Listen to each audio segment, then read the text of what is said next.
welcome to another episode of I Wonder, Doctor.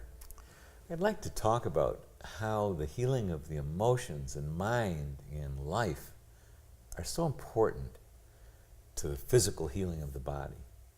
This is unique for a medical doctor to be talking about. Well, let me give you some background of how this emerged for me.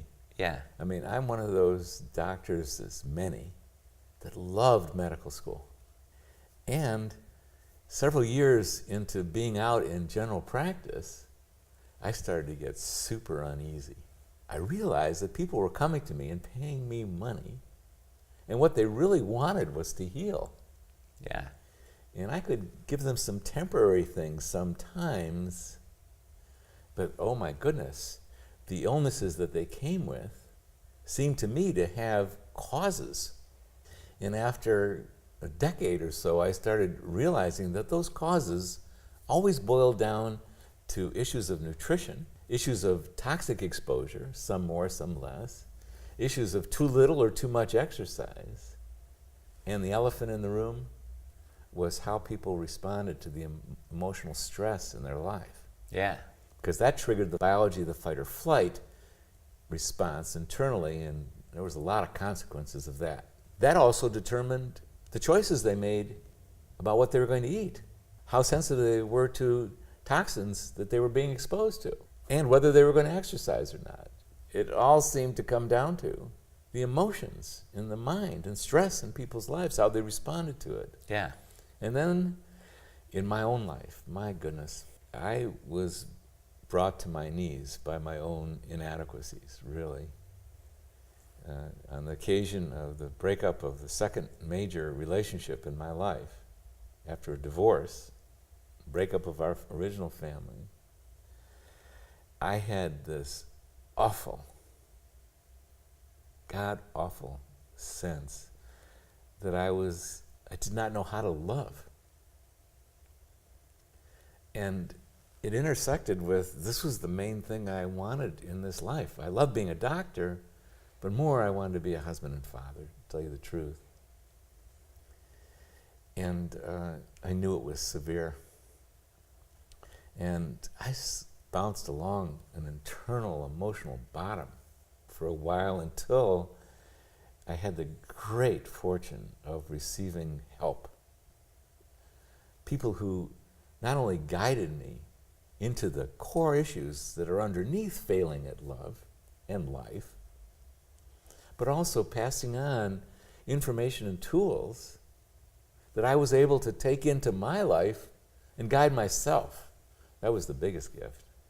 And so I did, to unravel what it was in my own emotions and my own mind that interfered with being able to love. I'm sitting here listening to this, and I'm remembering something. About 10 years ago, I was sitting there with a woman who was at that time my boss, a true genius, IQ genius level woman, and she was telling me with all best intentions that people don't change and don't expect people to change. And as she was saying it, a little bell was going off in my mind, and it was saying something like this: not true for me. That I had an example in my life of someone who had truly changed, would be unrecognizable from the person he was when I was a kid to the person who is now in my life, and that's you. So, and gosh, I am so grateful for that. I'm a human being and a physician that knows that healing is possible. yeah, and that it's just so connected to our physical bodies as well. Absolutely. Yeah. And as a medical doctor, I know how connected that is. And the great news is that people can acquire the skills that they don't know right now, but it's not real, technically complex information. That if they implement it in their day-to-day lives, life is such a university that we're in. We're either living it, or we're being confronted with the very challenges that if we do the right thing, we rise to what they're calling for, we'll learn and grow, and we'll heal. And oh my goodness, I'm so here to encourage everyone. Let's go on that journey. I'm sure many of you are already on it, big time. So rewarding. you feel better, just feeling better alone, and feeling comfortable in one's own skin. And then the fallout of that is everything in life gets better and better and better, and healthier and healthier. And all of us can do this. All of us can heal ourselves. And, of course, a lot of love and support and help can come to us along the way. Great. Well, thanks. There are more videos in this series available in our weekly school. Click to join. It's free.